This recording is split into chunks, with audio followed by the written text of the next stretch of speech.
Alright, y'all, welcome. We're back once again with another series. I know it's been like a day already. I ain't made one. I need a break because these videos take a long time. Now I'm starting on animation videos. They are taking longer. I'm telling you.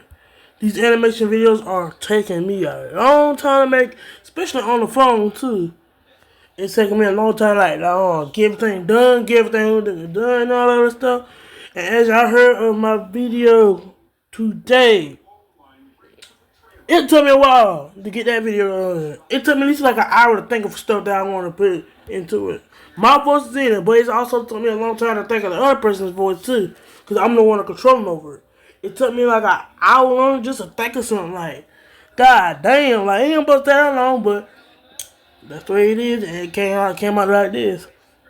So, go ahead and go watch the video right now. Link in the description. And check out this video. This video is only for people that got small channels like me. So is me. It might be good for thousands of people. It might be good for other people too. Whoever find this channel, I hope they do. I really hope they do, because I'm trying to like get famous on YouTube, you know. No harsh. But it's also for people that got thousands of subscribers and need help too as well. This might help too, cause just cause you got 1,000 subscribers, don't mean your channel gonna be that big. Don't mean that. Don't mean nothing. It don't mean nothing. It don't matter if you had like 200,000, 1 million. Don't mean your views gonna be that big. So it's best to watch this if you do have under, I say at least 1,000 subscribers. And if you still want to watch that do got 1,000 subscribers, you're welcome to come along. So watch the video and just get into it. I'm not gonna lie to you. If it feels like the YouTube algorithm is ignoring your smaller YouTube channel, that might be because it actually is. But there is also a simple way that you can address this. We wanted to find the ultimate answer to why channels feel like they get stuck in the land of no views. So we went straight to the source. Oh my gosh, the algorithm changed. I'm not getting as many views. That's Todd. He works at YouTube, and he knows the YouTube algorithm like the back of his hand. He's also, friends with Mr. Beast. So if there's anybody that knows how to get on the good side of the YouTube algorithm, it's going to be Todd. Todd actually gave us 5 YouTube insights that you're not going to hear on any other YouTube algorithm video. It was his last tip that especially threw me off, so trust me here. Watch these tips and watch them in order if you want your small channel to turn into a big one. Choose to ignore these tips, and the YouTube algorithm may just keep ignoring you. So let's get into it. Here's what creators have gotten wrong about the YouTube algorithm. The main job of the algorithm is to serve the user when they show up. A lot of creators think about things from the creator perspective. Oh, well, I make a video and then YouTube pushes it out to a bunch of people. For the most part, recommendations and search don't get pushed out. They get kind of pulled from viewers. So in other words, it's the YouTube viewer that actually gets to summon the YouTube algorithm. But if that's the case, how can you as a creator make sure that your video is the one to show up? We use the watch history as probably the most important signal that we know about a viewer to figure out what they might want to watch next. And here we're actually getting a little bit closer to that answer. It is watch history that you need to be worried about. If you want your videos to be pulled by the YouTube algorithm, then you need to get into somebody's watch history. As we know, that's easier said than done. Now, if you already have a few subscribers, there's a good chance that they are the ones to watch your videos, and therefore you end up in their watch history. But what if you're starting at 0, and the algorithm has no idea who best to pair your videos with in the first place? When we have absolutely no behavioral data, we're going to probably rely more on the metadata, the data that we have in terms of the title and the description. And I would say search is probably the first place for fresh videos. You upload a brand new video around Minecraft, we're going to consider that video when somebody searches for Minecraft based on the title and description. Okay, so this is helpful. YouTube search, your title and your description, these are things you can be focused on to start bringing in those new viewers when you're starting from 0. But maybe you feel like you're already doing this and yet you're still struggling. What else could possibly be wrong? Todd had an answer to that too. I would discourage creators from trying to compete in the most competitive spaces in the world. And so rather than go after like the Minecraft query, for example, you might want to find a niche that isn't already being served by a million other videos. As you search around, maybe use Google Trends, spend time looking at what viewers see and see where can you produce the best video that's going to be better than what's already there, because that's where the opportunity is. I love it that an employee at YouTube is calling a spade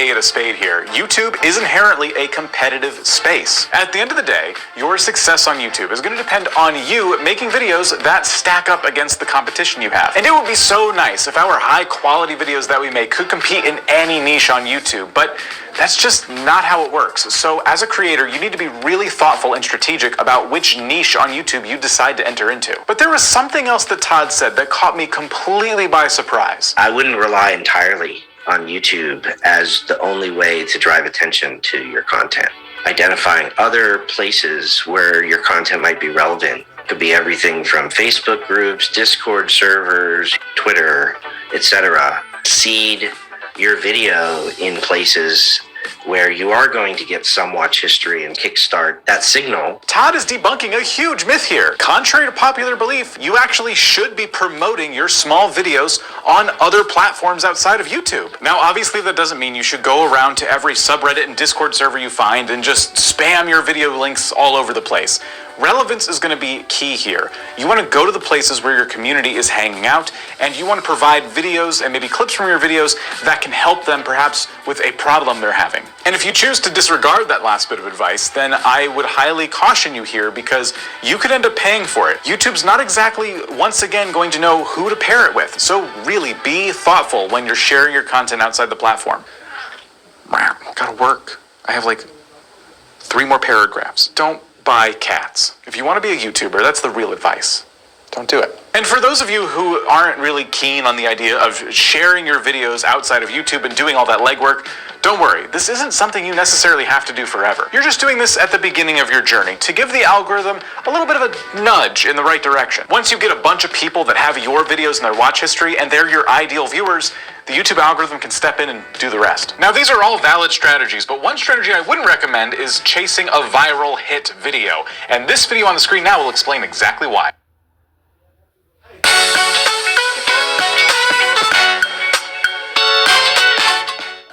10 out of 10 friends say you have to go to that new place, which you have 0 time for.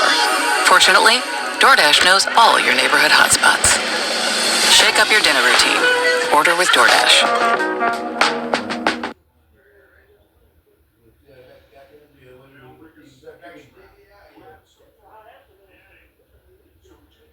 Starting a gaming channel can be some of the most fun you can have making videos on YouTube.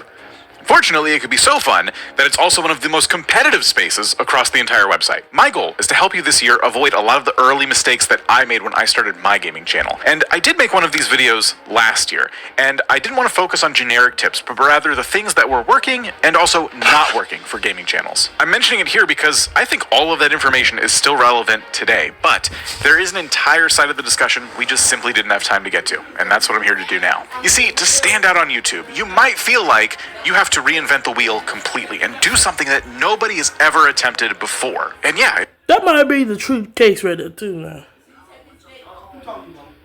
if you nail it, that can be fantastic for you. But it's also not a realistic place to start a channel from. But you might also think, bro, why the fuck is whole fucking look y'all. You might feel like you have to reinvent the wheel completely and do something that nobody has ever attempted before. And yeah, why is his face so closer to the goddamn mic?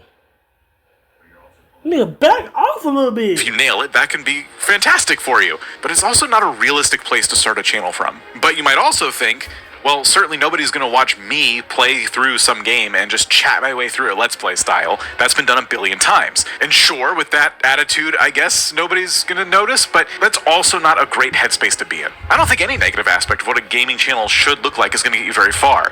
I want you to build a channel that you are proud of. Something that fits your personality, your goals, your interests, and your day-to-day life schedule. So to build that this year, I'm going to break this video up into a few parts. First, we're going to talk about what modern gaming channels need, in my opinion, in order to attract new viewers. And we're going to use examples. Since that section will sound like a whole bunch of rules and regulations, the next section is going to help you maybe break some of those rules in a healthy way. Because personally, I believe that no two YouTube channels have followed the same exact playbook as another one to get where they are today. In the final section, you'll hear from a creator who's been doing this for a long time, has over 5 million subscribers, and has built the type of gaming channel that I think so many of you want for yourselves. I asked him a bunch of questions that gaming creators are always asking us, and I think you'll find his perspective very valuable. So, section 1. What does a modern gaming channel need to grow on YouTube this day and age? Well, they need like 1,000 things, but we don't have that kind of time. So the first thing we're going to talk about is that channels need a novelty or a through line. What exactly do I mean by that? Think of it as like a gimmick, but in a good way. I think every channel on YouTube really needs a hallmark, something that makes their channel unique. This was one thing I talked about a lot last year, so I don't want to repeat myself too much, but some of the examples I gave back then were that you cover news topics on your channel, or you have a special skill like speedrunning. Maybe you review games. You are an expert at one particular game. Or maybe you're like the Spiffing Brit and you break games. You 100% complete games, you know, things like that. Let's look at our first example today. Somebody who I believe has a really solid gimmick, but it took them years to nail it down. The channel is called Any Austin, and they started on YouTube about 11 years ago. But you might recognize some of the more recent videos because the last year or two have been like incredibly successful for them. What you'll notice right away is that in the latest videos, Any Austin is covering a lot of different games. But what I love about this example is that you've probably picked up on the gimmick I mentioned pretty quickly as well. Well, Any Austin started out doing what I would call Let's Plays and like typical gaming content early on. Nowadays, the channel looks a lot different, and they cover games from a new perspective. Do Grand Theft Auto 5's power lines connect to anything? Where do Hyrule's rivers go? What is Windhelm's unemployment rate? Where did Fallout 3's bombs actually hit? To the people who play the games in these videos, all of the titles here raise really interesting questions, and also questions you don't need the answer to in order to actually play through the game. If you know, you know. When you see these videos pop up about a game you recognize, you can tell there's some needless experimentation going on here. Why does someone need to run around Los Santos and follow the power lines and figure out exactly where they lead? They don't. It's just funny. Any Austin does this again and again, video after video. They've created a niche for themselves, not by playing one game, but by narrowing the focus and creating a theme across their entire channel. As we can see, this channel started doing this type of content just a couple years ago. I do not think something like this happens by pure luck. I think this kind of success comes from having a really strong interest in the content that you're making. That is to say, I think Austin here is way more interested in sharing fun experiments and observations that they've made, and a lot less interested in the idea of becoming a big YouTuber. Because nobody wakes up one day and starts to search YouTube for the next big YouTuber. They're going onto YouTube to search for the answer to a specific question, or if a video served to them and they click, it's because it provoked an interesting thought, or it was fun. So when I say a channel needs a gimmick or a through line, I think Austin is the perfect demonstration of this. But the other thing that this creator is doing very well is I think they have a very solid idea of who they are. They understand themselves. Now that might sound a little bit weird, but just hear me out for a second. When you sit down and watch a creator like Any Austin, what do you see? Let's watch like the intro of this video just to get a quick idea. Right behind me is a building from the hit 2013 video game Grand Theft Auto. Now, y'all, I'm gonna tell y'all something now. The background, sorry, I say it, that's a green screen. Automatically, that's a green screen. That's a whole goddamn green screen. It might not look like it, but it is. 05. On the side of the building is a small device with a wire sticking out of it. That wire comes out of the building and connects to this. I see somebody who's comfortable in front of the camera, understands what they're talking about, and is genuinely interested in the topic of the video. Notice that the focus of that intro wasn't to tell us about how many subscribers Any Austin is hoping to have by next month. Austin has prepared an in-depth look at something in a game, and despite it being very funny, they are taking it incredibly seriously. So to have this type of delivery in front of the camera, I think you need to be comfortable in your own skin. And if you couldn't tell, I'm a little bit envious of what Austin has going on here. I think channels like this come across really natural.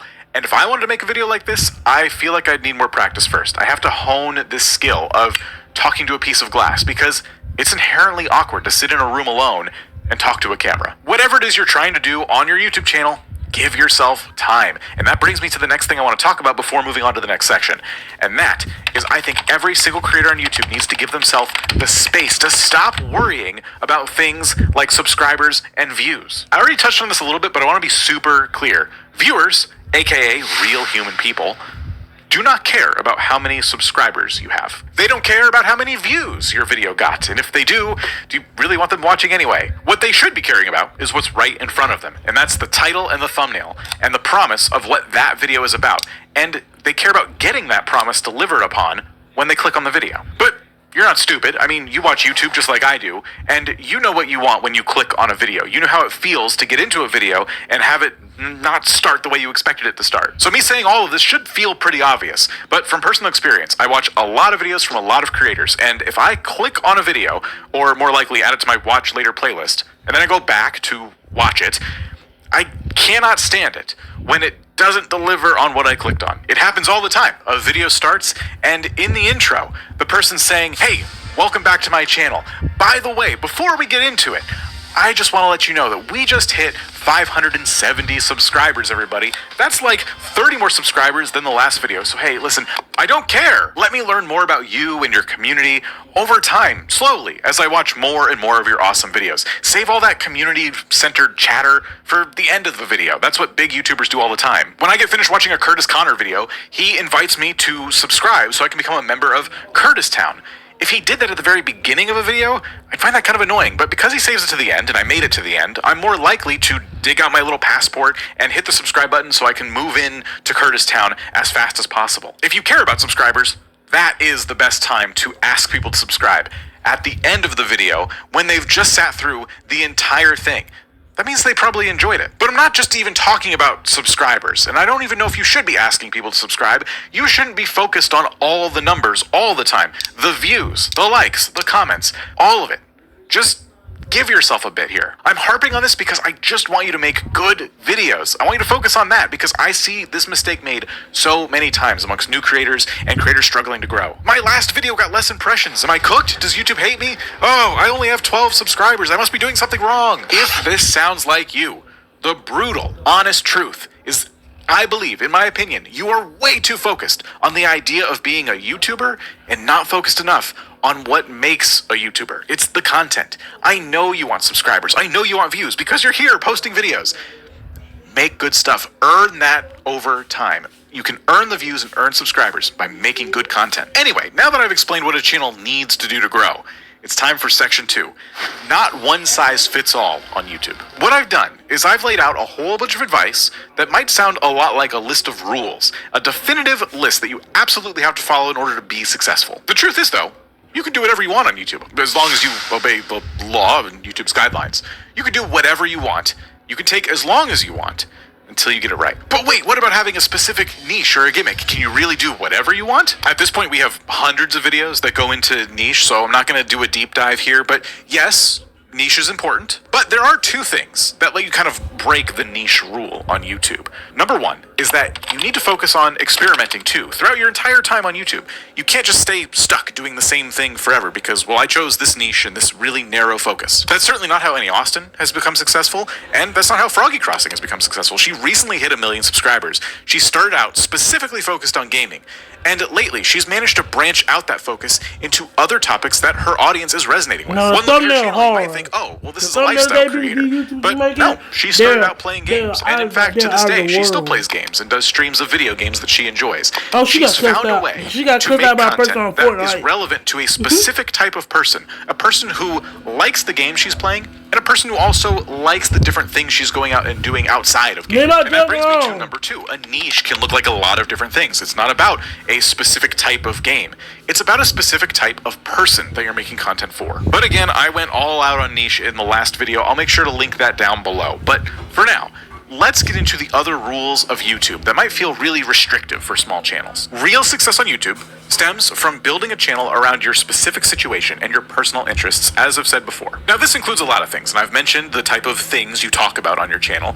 I also want to focus on the physical type of content that you're putting onto the website itself. Do you see yourself posting only videos, or shorts, or live streams, or some combination thereof? Each one of those buckets kind of has its own set of strategies and tactics if you want to be successful. One set of rules doesn't necessarily equal growth for all of the different ways you can make content on YouTube. Like, one thing that you could use to determine your specific strategy for your channel is your daily schedule. How much time are you setting aside every day, week, month for your YouTube channel? Should you be uploading videos daily? If you don't, or will you be successful? Leave my posting jug alone. enough? Well, one quick look at a couple of very popular Well, creators move it could up, settle put your it stomach on the there. other side. Let's take a look at Doug and RT.Game, two massive channels, similar in size, Huh? but have different upload schedules. Doug is uploading once a week, sometimes once a month. Meanwhile, RT.Game posts multiple times a week, quite frequently. By anyone's measure, both of these channels look incredibly successful, so you need to be focused on making content that fits into the very specific U-shaped box that is your life. But let's try a hypothetical example. Let's say you're about to start a gaming news channel, okay? And that means you're going to be focused on really up-to-date trending topics. However, you also have a day job, and oftentimes you find that your videos are coming out late because the news drops at the beginning of your shift, and you don't get to it until 7 p.m. at night, after you get home from work. Now, somehow, you have to understand the day's news, record a video, edit the thing, thumbnail it, and get it posted, all before bed, because you do not want to be any more late to the party than you already are. In that particular case, what could a creator do in order to cover trending topics, but also get to bed at a decent hour? Well, if this person were asking for my advice, I would tell them to consider live streaming. I would say that they could be on their stream and they could pull up the news in real time and react to it. Or they could read the news, understand it, and then go live. But either way, they can take some time to be live and then not have to edit a video afterwards. If they live stream frequently and they get decent concurrent viewer numbers, the chat might actually offer some really interesting perspectives. And then you could take those conversations and you could turn those into YouTube shorts to help grow this live streaming empire you're building. Now, yes, a video does typically get more traction than, say, a concluded live stream.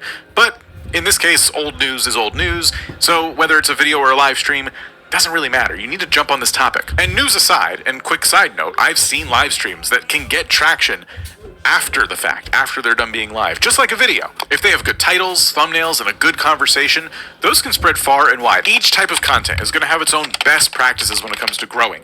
Live streaming is a totally different practice from just uploading videos. So Y'all guys might be wondering, why are you not talking in your videos?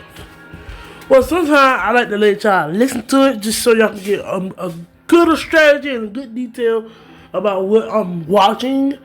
I like let y'all just look at it and listen to it without me talking every now and then, because I'm not a good talker. I'm a talker on YouTube, but when it comes to stuff like this, I let you listen to the whole thing, just so I don't interrupt something. If I interrupt something, I don't like if I interrupt something. I like to let stuff just go ahead, go on through, and then once we get halfway there, I might stop, may not. You know, it depends. It depends what I do. It depends what I'm looking at it too, actually. It depends what I look at. Like, say if I'm looking at it like a little short, and it got something to do about like content, but it's not the right one I'm really focusing on. I won't hesitate but to say something, because I'm not gonna look at a short if it ain't got too much to do with what I'm really interested in and really want to share out. So yeah, don't worry about that noise, because I don't know how to get that damn fixed. But let's keep going. want to go over like the general tactics of what it means to make each type of content. Videos can show up in search and the home feed, so for them, you're really going to want to focus on having a good title, a good thumbnail, and a solid hook. For shorts, most of them don't appear on the home feed. In fact, most people find your short while they're scrolling through shorts. So title isn't important anymore. We're talking about the hook now. Like the first 3 seconds needs to be really, really solid. Unless you're doing a search-based short. Maybe your short answers a specific question. Then oops, title matters here too. If you want to be a live streaming only channel, you really do need to leverage other types of content. I actually can't think of a single successful live stream only channel. They're always posting something else somewhere else. Streamers will cut down long live streams into more bite-sized videos and post them on their YouTube channels, or they'll have multiple YouTube channels, some for live stream VODs, some for clips, and some for videos that were recorded off stream. If you find yourself doing some combination of these content types, a lot of people do that, and that can work too, but it also increases your overall workload. As I'm running through all these examples, you're probably thinking to yourself, well, no, that's not right. I've actually seen a channel who's done it this way that he's saying wouldn't work. There are just too many channels on this website where you won't find some exception to some rule that someone has touted in one of these videos. And that's what I want to talk about before we get into the last section. I want to talk about YouTube growth videos themselves, because I don't think this will be the last video you ever watch on how to grow a YouTube channel, right? I've been doing this long enough now to where I've seen creators who are YouTube growth creators say completely opposite things back to back One creator will say, focus on this, another creator says, focus on that. And the thing is, both of them can be right at the same exact time, depending on the specific people they're talking to. So, this year, I want you to be flexible when it comes to YouTube advice. Be willing to try things that videos like this suggest, but also be willing to say to yourself, maybe that particular piece of advice isn't for me. Pick one thing to improve at a time and keep a positive attitude as you go through your YouTube journey. But, okay, enough of that. Section 3. This one's a bit interesting. I got to talk to somebody who's been doing this for a long time. Maybe you've heard of them, or maybe you haven't, because there's like a lot of famous gaming creators at this point. Before we dive in, though, I have a quick question for you. What is your goal with your YouTube channel? And I don't mean how many subscribers do you want. Damn it. If this is under $60, I'm gonna buy it. It's heavy. I don't mean how many subscribers do you want. Do you want this to be a business one day, or are you just looking for a fun, successful hobby? Business. And Business. what kind of content do you want to make? Keep those goals in mind going forward. Try to figure out that answer for yourself before going any further on YouTube, because you need to prioritize enjoying what you're doing. The creator I spoke to is really aspirational for me because they do enjoy what they're doing quite a lot, and they've been at it for over a decade. And they have the kind of channel that I think so many gaming creators want to build for themselves. He's the kind of creator who finds a new game, he sits down and he does his commentary as he plays it all the way through, releasing an entire series over the course of several days, weeks, or months along the way. The channel is called Zach's Got Games, and I asked Zach a lot of questions that creators come to us with all the time, and he had really awesome insights to share. I'm going to share just bits of this interview with you, but if you enjoy it, let us know, because I might be able to release the whole thing at some point in the future. In terms of the games you select for your channel, like what's the criteria? You know, how do you know this is a game that is definitely something I'm going to record versus a game that you're just going to kind of keep for yourself? I pretty much know by now that anything related to some of the games that have performed well in the past, like Plants vs. Zombies or any Nintendo games, are going to do better. Anything that has kind of a more friendly aesthetic seems to do better. That's really interesting. Do you feel like your audience responds to a certain genre of game more than another? I think that games that have kind of repetitive mechanics but maybe different outcomes are appealing. Some story games, you know, do well. I guess you would call Zelda kind of a story game, or even Mario is somewhat of a story game. But in general, it seems like people like to watch things that have a little bit of action, some level of repetitiveness, probably something that's just more approachable to general audiences. I want to talk a little bit about the episodic nature of the content. It always feels like Episode 1 is going to do fantastic. Episode 1 of anything, when you're speaking in the context of like a gaming series, tends to do really well. And then Episode 2, bit of a drop. Episode 3, more of a drop. And it gets to a few episodes in before you kind of see that like point where it settles. I think the landscape has changed, especially in the kind of a post-COVID area. But yeah, in general now, and even back then, it was true that the first episode would do better, would perform better. And I think that's because, you know, a lot of people just kind of want to see what the game's about. They just want to kind of get a little bit of a sense of the game, but not necessarily stick around for the full game. And even as a viewer, that's kind of me. You know, I don't watch a lot of full gameplays. I'll definitely watch a trailer. I might watch a little bit of a gameplay myself. And, you know, if I'm really into it, then I might just want to play it myself. You know, I think the viewers who stick around for, you know, the longer term of the game, you know, down to the end of it, are people who are more there for the personality rather than just the game. I'm curious as to, is there a strategy there? Like when should a video be 2 hours? When should a video be 20 minutes? When I first started years ago, it seemed like all the creators were doing, and this is back before YouTube really allowed long videos, creators were doing 15 minutes and under for each episode. But then once we got access to longer and longer videos, I just kind of started gravitating to what kind of felt logical for that part of the game. For me, that often lands on, you know, anywhere from the 45-minute to an hour mark, or less if it's a more heavy action-based game, or even Plants vs. Zombies game. A game like Astrobot, if it's divided into sections, I try to just kind of stick to the section, because I feel like that communicates a decent part of the story. That's going to be what people are searching for. If someone came up to you who was starting out today, they're working towards perhaps their first 1,000 subscribers, what advice would you have for them? Honestly, I would probably tell them do shorts, because shorts seems like the quickest way to accrue subscribers right now on YouTube, especially if you develop shorts specifically for being shorts. I've had a couple shorts bring in thousands of subscribers. Benefit that shorts have is that they show up in people's feeds, like it or not.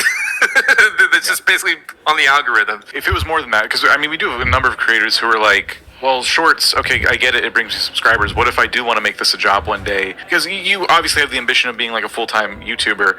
If this got ripped out from underneath you, you had to start from zero, like today, what would be your strategy to kind of rebuild it back up to getting back to that full-time position? In today's market, I mean, I don't know how much I would lean into Let's Play content. Let's Play content doesn't seem to work as well as it used to. You know, because I look at like other creators who have been around like as long as me, or just even new people starting out. It doesn't seem like strictly Let's Plays are what people really do. They kind of try to create content around the video game to tell maybe a different story than what the game itself is telling. I would lean into a mixture of that and live streaming, because live streaming is a good way to build a community who's, I think, going to be there for you consistently. The one thing that's remained consistent across YouTube for years is consistency, and people just kind of doing it. Not necessarily, I don't mean like doing the same thing over and over, but sticking to a schedule, listen to what your viewers are saying, and look at your analytics and what's performing well. Those are my big questions. I have some little ones from just our Discord server. How do you get such high quality images of characters close up for your thumbnails? Oh, that's a great question. I like that question a lot, because I do spend a lot of time on my thumbnails.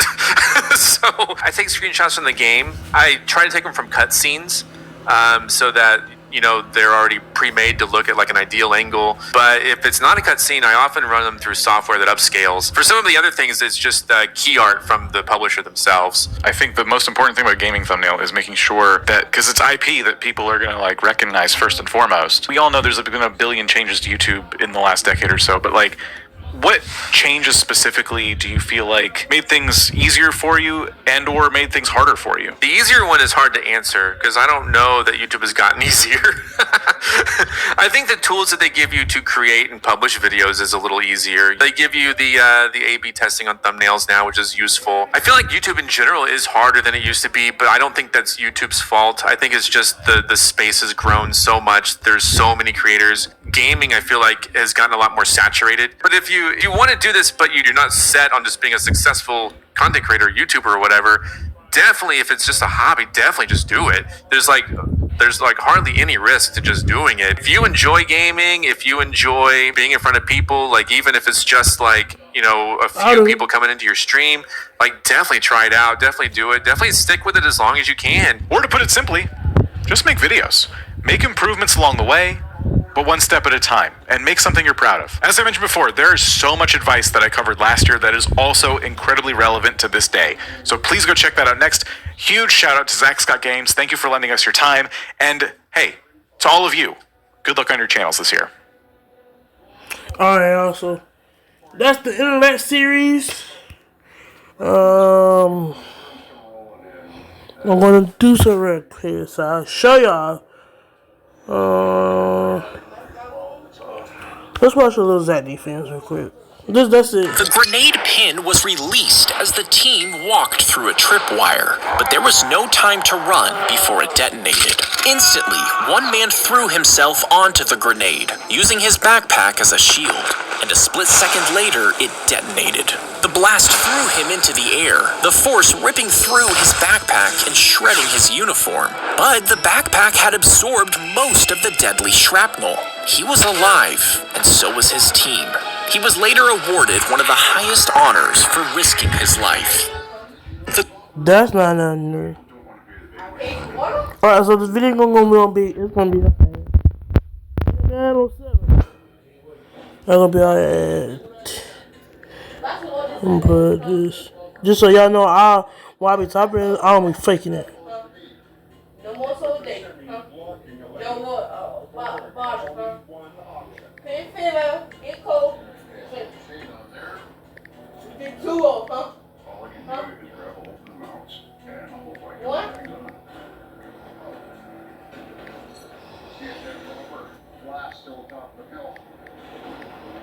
You see that cat there? It's there. A porch. A porch. Oh yeah.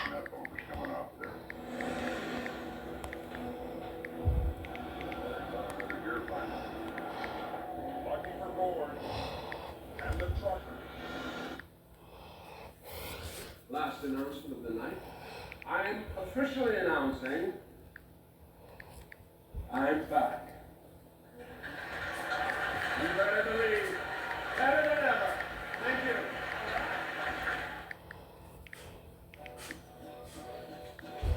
Don't lose sleep researching crypto. We already did that. 21 shares. Crypto investing with ETFs. Available through your brokerage or advisor. We tell our veterans that you should file this lawsuit because Let that go. get full I gotta go to the compensation justice for Who's gonna guess? All kids win. Huh? Copper.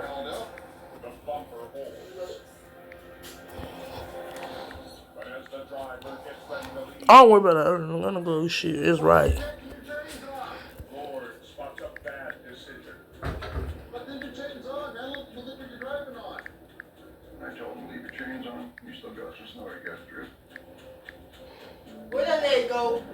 The bed, leg. And y'all probably wonder, how do I have an animation out? I have one out ever since yesterday. Just never got released. Don't worry why. It's coming out today, and I have another one. I have like 3 videos coming out today. I got another animation too. It's not that long, but it took like a long time to think of today. It took like I'm gonna say like close to like 30. I say 20 to 30 minutes, maybe less. Because yesterday, boy, it took the whole hour. It took me a whole hour to think of stuff. And yeah, I be the one be liking my posters. Just show myself some love. Go watch the short I made a couple days ago, probably like 2 days, a day ago. Go watch it. Go watch it right now, y'all. You need to go watch it. See, if y'all don't believe me, look. Pentagon, when you get in trouble at school. So, watch it, and yeah. I'm gonna start making animation on YouTube, animation channel, maybe today. But, fuck all that showing shit. If you haven't already, you go ahead and leave a like on today's video, hit that subscribe button. And no, I'm not gonna post none of the games out here, because these are the games I'm not even looking for. I try to look for a great dirt bike game, just where it's just me, and I can just like do what I want to do. And you know what? I'm gone.